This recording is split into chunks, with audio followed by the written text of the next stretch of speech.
नमस्कार मंडळी, आपण बघत आहात सुमन्स मॅजिक. आज आपण एक असा व्हिडिओ बघणार आहोत तर तो तुम्ही कधीही बनवला नसेल. ज्यावेळेस आपलं घरातलं दूध नसतं ना तर ते आपण फेकूनच देतो. त्याच्यापासूनच एक मी रेसिपी बनवलेली आहे. तर ती कशी बनवायची आणि त्यापासून छान अशी मी मिठाई बनवलेली आहे.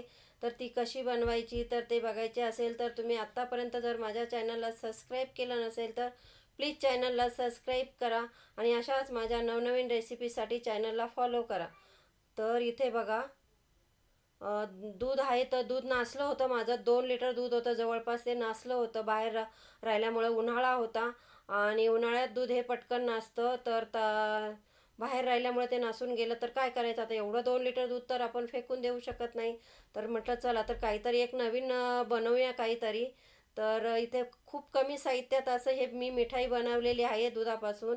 तर दूध चाळणीत गाळून घेतलं, त्यातलं पाणी काढून घेतलं आणि जी वरती पनीर राहिलेलं आहे ना ते आपण आता एका पॅनमध्ये काढून घ्यायचं आहे यात सुरुवातीला. आणि पॅन गरम झाला की त्यातलं फुल गॅसवर आपल्याला हे सुरुवातीला पूर्ण पाणी त्यातलं कोरडं करायचं आहे. तर ते पूर्ण कोरडं झालं पाहिजे त्यातलं पाणी. कारण आपण जरी गाळलं ना तरी बरंच पाणी त्याच्यात शिल्लक म्हणजे दूध शिल्लक राहतं. तर ते पूर्ण आपल्याला पाणी कोरडं होईपर्यंत आपल्याला हे सतत हे हलवत राहायचं आहे. कंटिन्यू हलवत राहायचं आहे, नाहीतर ते खाली जळू शकतं. तर बघा, पूर्ण असं कोरडं झालेलं आहे. आता याचं पूर्ण पाणी निघून गेलेलं आहे. त्यामध्ये मी इथे काजू आणि बदामची पावडर बनवून घेतली होती 1 वाटीभर. तर ती यामध्ये टाकलेली आहे. आता हे लवकर कोरडं होईल. अजून थोडंफार जे पाणी शिल्लक राहिलेलं आहे ना तर ड्रायफ्रूटमुळे लवकर कोरडं होईल. आणि ड्रायफ्रूटमुळे ही रेसिपीसुद्धा, ही मिठाईसुद्धा अजूनच छान लागेल. आणि इथे मी खडीसाखर ची पावडर आहे ती घेतलेली आहे. तर ही खडीसाखरची पावडर तुम्हाला पतंजलीच्याच दुकानात मिळेल फक्त. आणि याला खांड पावडर अशी म्हणून म्हणतात. तर ही मी नेहमी आणते. ही जरा थोडा याला गोडवा कमी असतो आणि त्यासाठी 1 वाटी इथे मी वापरलेली आहे. आणि हे सुद्धा आता आपल्याला पूर्ण कोरडं होईपर्यंत आपल्याला इथे परतवत राहायचं आहे. पूर्ण कोरडं झालं पाहिजे हे मिश्रण. आता थोडंसं किंचितसं लागलेलं आहे कारण यामध्ये मी बिलकुल तुपाचा वापर केलेला नाही. ऑलरेडी आपल्या दुधामध्ये तूप होतं ना तर त्यामुळे तुपाचा बिलकुल इथे वापर केलेला नाही. तुम्हाला मिठाई बनवताना कळेलच पुढे. तर ते कशा पद्धतीने आपलं त्यामध्ये तूप राहिलेलं आहे. तर एका ट्रेला मी बटर पेपर लावून घेतलेला आहे आणि त्याला तूप लावून घ्यायचं थोडंसं. आणि आता हे मिश्रण आहे ना यामध्ये टाकून घ्यायचं आहे आपल्याला यामध्ये. आणि ट्रेला आपल्याला जाडसर थोडंसं लावून घ्यायचं आहे हे मिश्रण. तर पूर्ण ट्रे भरत नसेल तर अर्धा ट्रे, आपल्याला अर्धा ट्रेच करायचा आहे. तर पूर्ण ट्रेला हे जास्त कमी मिश्रण होतं.